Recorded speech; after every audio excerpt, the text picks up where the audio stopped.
సార్వత్రిక ఎన్నికలు దగ్గర పడుతున్నటువంటి నేపథ్యంలో ఆంధ్రప్రదేశ్ కాంగ్రెస్ అభ్యర్థుల జాబితాను కాంగ్రెస్ అధ్యక్షురాలు షర్మిల గారు రేపు ప్రకటించబోతున్న నేపథ్యంలో ఖరారైనటువంటి అభ్యర్థులు వీళ్ళే అంటూ కూడా ఒక లిస్ట్ ఇప్పుడు సోషల్ మీడియా వేదికగా చక్కర్లు కొడుతూ ఉంది.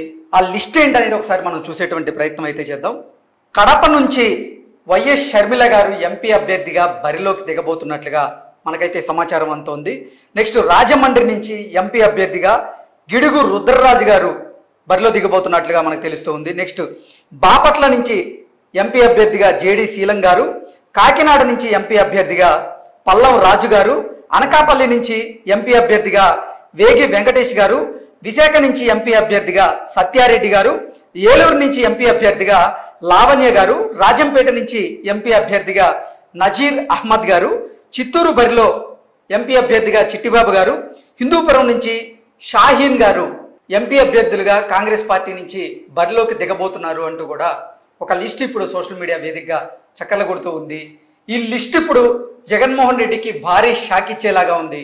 జగన్మోహన్ రెడ్డి ఓట్ బ్యాంక్ని చీల్చేలాగా షర్మిల గారు ప్లాన్ చేశారని, అందులో భాగంగానే సరైనటువంటి అభ్యర్థులను ఎంపీలుగా దించే ప్రయత్నం చేస్తున్నారు అంటూ కూడా ఒక వార్త ఇప్పుడు సోషల్ మీడియాలో చక్కర్లు కొడుతున్నటువంటి నేపథ్యంలో ఈ అంశానికి సంబంధించి మనతో మాట్లాడేందుకు ప్రముఖ సీనియర్ జర్నలిస్ట్ దుర్గా కుమార్ గారు మనతో ఉన్నారు. సార్తో మాట్లాడు. Sir hi sir. సార్, రేపు ఎంపీ అభ్యర్థుల జాబితాను అలాగే ఎమ్మెల్యే అభ్యర్థుల జాబితాను కూడా షర్మిల గారు ప్రకటించబోతున్నటువంటి నేపథ్యంలో ప్రకటించే జాబితా ఇదే అంటూ కూడా కొంతమంది ఎంపీ అభ్యర్థుల పేర్లు ఇప్పుడు సోషల్ మీడియాలో చక్కర్లు కొడుతున్నారు. ఇప్పుడు మనం చదివిన పేర్లు తీసుకున్నట్లయితే కడప నుంచి ముఖ్యంగా వైఎస్ అవినాష్ రెడ్డికి భారీ జలక్కిచ్చేలాగా, అసలు వైఎస్ అవినాష్ రెడ్డిని అక్కడ ఓడించి తీరాలని షర్మిల గారే అక్కడ బరిలోకి దిగబోతున్నారు అంటూ కూడా నిన్న మొన్నటి వరకు వార్తలు వచ్చిన నేపథ్యంలో ఆ లిస్టు చూస్తే ఇంకా ఖరారైనట్లుగానే తెలుస్తూ ఉంది. ఏంటి సార్, ఏం జరుగుతుంది అసలు? ఈ లిస్ట్ చూస్తే ఎలా అనిపిస్తుంది? ఇది లిస్ట్ చూస్తే దాదాపు వీళ్ళందరూ కూడా ఎలిజిబుల్ క్యాండిడేట్స్ అండి, మోర్ దాన్ ఎలిజిబుల్. ఇప్పుడు పల్లం రాజు గారు నాడు కాకినాడ నుంచి, ఆయన గతంలో ఆయన కేంద్ర సహాయ రక్షణ మంత్రిగా కూడా పనిచేశాడు. అవును.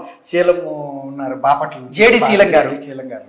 ఆయన former MP plus IAS officer, పార్టీలో చాలా కీలకమైన పదవులు చేసిన ఆయన. వీళ్ళందరూ కూడా చాలా మంది యాక్టివ్ గా ఉన్నారు. కొందరు జూనియర్స్ అయినా కూడా పార్టీలో బాగా యాక్టివ్ గా. గిడుగు రుద్రరాజు ఎక్స్పిసిసి ప్రెసిడెంట్. ఎక్కడండి ఆయన? కాకినాడ నుంచి పోటీ చేస్తున్నారు, రాజమండ్రి నుంచి పోటీ చేస్తున్నారు. అట్లా వీళ్ళందరూ కూడా ఇంచుమించుగా ఎలిజిబుల్ క్యాండిడేట్స్. ఇంకొకటి విషయం కృష్ణ గారు, కాంగ్రెస్ పార్టీ అసలు ఈసారి ఎన్నికల బరిలో ఉండదు అనే ఒక ఉద్దేశంలో ఉన్నారు ఎవరైనా కూడా, ప్రజలు కానీ రాజకీయ పరిశీలకులు కానీ జగన్మోహన్ రెడ్డి గారు కానీ. కానీ అనుకోని పరిణామాలు జరిగి షర్మిల గారు ఆంధ్రప్రదేశ్కి పిసిసి చీఫ్ గా నియమితురాలు అయిన తర్వాత ఒక్కసారిగా అసలు ఏ బలము లేని కాంగ్రెస్ పార్టీ ఒక్కసారిగా ఉనికిని ప్రొజెక్ట్ చేసుకోగలిగింది తను. అది గొప్ప విషయం. అన్ని నియోజకవర్గాల్లో ఐ థింక్ వాళ్ళు కంటెస్ట్ చేస్తారండి. ఎందుకంటే వాళ్ళకి క్యాండిడేట్స్ ఉన్నారు గతంలో. కాకపోతే ఈ 2 సార్లు టర్మ్స్ లో మొన్న రాష్ట్ర విభజన జరిగిన తర్వాత వాళ్ళ ఉనికి ఒక ప్రశ్నార్థకమైన సందర్భంలో వాళ్ళు ఒక రకంగా అజ్ఞాతవాసంలోకి వెళ్ళినట్టయింది. కానీ షర్మిల గారి రూపంలో మళ్ళీ కాంగ్రెస్ కి ఎవరైతే వైఎస్ఆర్ ఫ్యామిలీ గతంలో వైఎస్ఆర్ గారు ఎట్లా ఊపిరి పోశాడు ఉమ్మడి ఆంధ్రప్రదేశ్ లో, ఇవాళ విభజిత ఆంధ్రప్రదేశ్ లో కూడా షర్మిల గారి ద్వారా కాంగ్రెస్ కి పునర్జన్మ అనేది కనిపిస్తుంది. ఆమె స్వయంగా లోక్సభ నుంచి పోటీ చేయటం, అందులో కడప నుంచి అక్కడి నుంచి పోటీ చేయటం అనేది ఎవరు నిజమైన వైఎస్ఆర్ వారసుడు అనేది తేలబోతుంది. ఈమెని సపోర్ట్ చేస్తారా, లేకపోతే వివేకానంద రెడ్డి గారి హత్య కేసులో ముద్దాయిగా ఉన్న అవినాష్ గారిని సపోర్ట్ చేస్తారా? అట్లాగే అవినాష్ని సపోర్ట్ చేస్తున్న జగన్మోహన్ రెడ్డిని సపోర్ట్ చేస్తారా? చిన్నాన్న హత్యని మనస్ఫూర్తిగా ఖండిస్తూ చిన్నాన్న అంతకులకి శిక్ష పడాలని డాక్టర్ సునీతారెడ్డిని సపోర్ట్ చేస్తున్న షర్మిల గారిని సపోర్ట్ చేస్తారా అనేది ఇప్పుడు అది టర్నింగ్ పాయింట్. స్టేట్ పాలిటిక్స్నే ఒక మలుపు తిప్పేది వాళ్ళ కడప జిల్లా రాజకీయాలు. అందులోనూ లోక్సభలో ఇవాళ ఆమె పోటీ చేస్తుందంటే కూడా నిజంగా అభినందించాల్సిన విషయం. ఆమె గతంలో ఏంటంటే పిసిసి ప్రెసిడెంట్స్ మేము స్టార్ కంపెయినర్స్గా జిల్లా రాష్ట్ర వ్యాప్తంగా చూసుకోవాలి కాబట్టి పోటీ చేయడానికి కొంత సందేహించేవాళ్ళు. కానీ ఈమె మాత్రం ఖచ్చితంగా నేను కడప నుంచి పోటీ చేసి వీళ్ళకి తగిన గుణపాఠం చెప్పాలి, చిన్నాన్నకి మనస్సు ఆత్మ ఇది రావాలి, మనశ్శాంతి అంటే ఆత్మ ఇది అంటారు కదా, ఆత్మ శాంతి కలిగించాలి. ఎందుకంటే ఆయన ఒక దారుణ హత్యకు గురి అవటమే కాకుండా ఆ తర్వాత ఆయన వ్యక్తిగత అన్ననాన్ని కూడా చేశారు వీళ్ళు పత్రికల్లోనూ. వాళ్ళ ఓన్ దేశం రాష్ట్రంలో ఇంక ఏ పత్రికలు టీవీ ఛానళ్ళు ఆయన గురించి చెడ్డగా రాయలేదండి. కానీ ఒక్క సాక్షి అండ్ ఒక సాక్షి ఛానల్ ఈ రెండే రాసినవి. ఇప్పుడు ఈయన బాధపడుతున్నాడు, ఎవరు జగన్మోహన్ రెడ్డి గారు మా బాబాయ్ని హత్య చేశారు, మా బాబాయ్కి అన్యాయం చేశారు ఇది ఇప్పుడు మొదలెట్టాడు. కానీ వ్యక్తిగత హననం చేసింది కూడా ఆయనే, వాళ్ళ కుటుంబమే. కాబట్టి పైకి ఒక మాట లోన ఒక మాట చేస్తున్న జగన్మోహన్ రెడ్డి గారు ఇవాళ సొంత చెల్లెలు షర్మిల గారిని ఫేస్ చేయటం అనేది ఆయనకు ఒక అగ్ని పరీక్ష. ఇప్పుడు మిగిలిన ప్రతిపక్షాలు ఎట్లాగో ఉన్నాయి. తెలుగుదేశం ఆల్రెడీ ఒక ఎస్టాబ్లిష్డ్ పార్టీగా, రేపు విజయం అందుకోబోయే పార్టీగా ప్రజల్లో ఎస్టాబ్లిష్ అయిపోయింది. ఎందుకంటే ఇప్పుడు ఈ షర్మిల గారు ఇక్కడికి రాకముందలే ఈయన దుష్పరిపాలనతోనూ చంద్రబాబు నాయుడు గారు అరెస్ట్ చేసుకున్నప్పుడే ప్రజలు ఒక నిర్ణయానికి వచ్చారు, ఇతను మన్నే కాదు ఎవరిని కూడా బతకనివ్వడు, కాబట్టి ఇతనికి తగిన గుణపాఠం చెప్పాలి.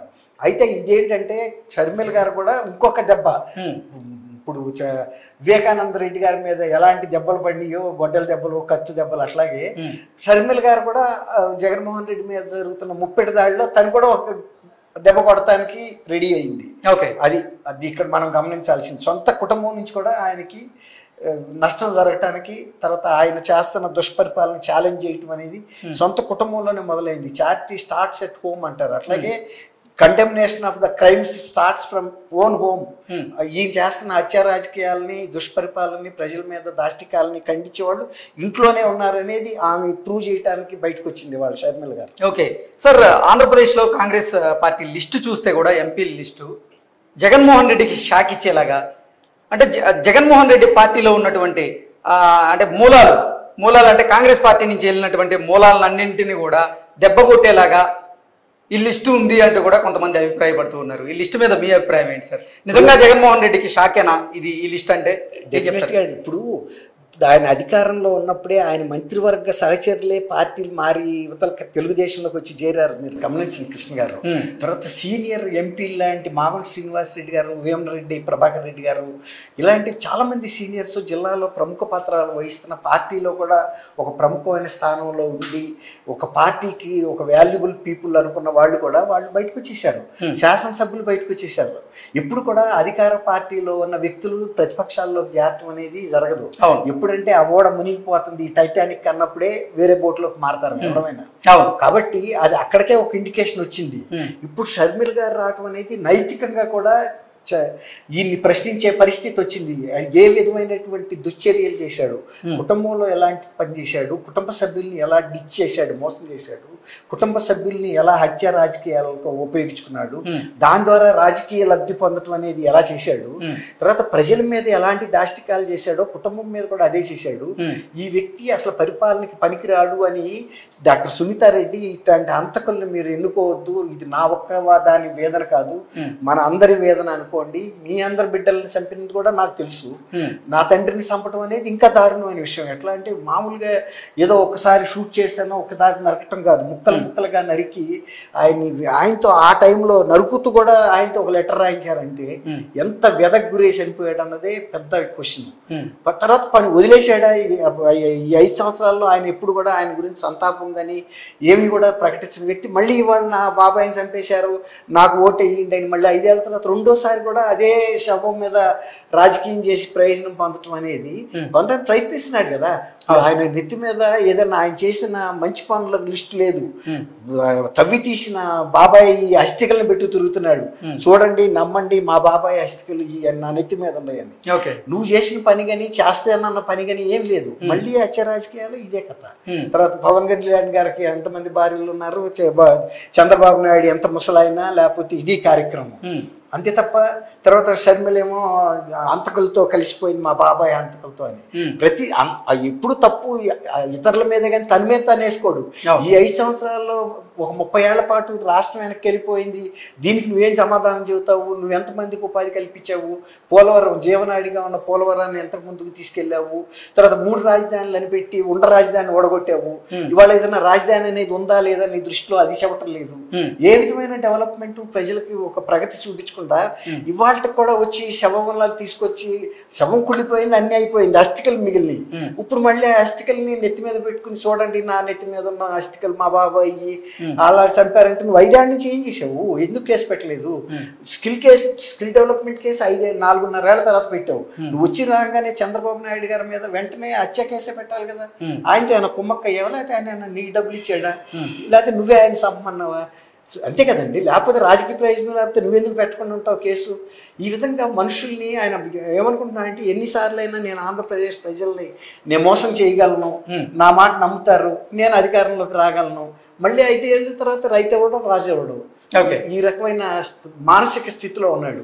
తర్వాత ఇప్పుడు బహిరంగ సభల్లో కూడా ఆయన ఏమైనా ప్రయోజనకరమైన విషయాలు ఏమైనా మాట్లాడుతున్నాడా? అసలు ఎక్కువసేపు దాని మీద నుంచోటానికి కూడా ఇష్టపడలేదు. ఏంటో భయం. ఆయన ఎంతసేపు పరదాల చాటుని ప్రయాణించాడు కానీ మళ్ళీ 5 ఏళ్ల తర్వాత ఫస్ట్ టైం బస్సు మీద ప్రజలకు అందుబాటులో లేకుండా, అప్పుడు మీలాగా ఇట్లా గడ్డం ఎవరు తీశాడు, తలజావరు తీశాడు, ముద్దులు పెట్టాడు, ఇవన్నీ చేశాడు. ఇప్పుడు పైన బస్సు మీద ఉన్నాడు, ఎవడో అందుకోవటానికి చెప్పిస్తున్నాడు ఒకడు, అరే నా బాబు నాయక చూడని. మరి వాడికి అది అతనికి ఎంత వేదన ఉందో, 5 ఏళ్ల నుంచి నువ్వు తాగిస్తున్న పిచ్చి సారా తాగి నా మైండ్ దొబ్బింది, ఈ పరిస్థితికి వచ్చానని చెప్పడానికి అడిచిరాడా అనిపిస్తుంది. అది okay okay sir, thank you Krishna గారు, మన వీక్షకులు కూడా.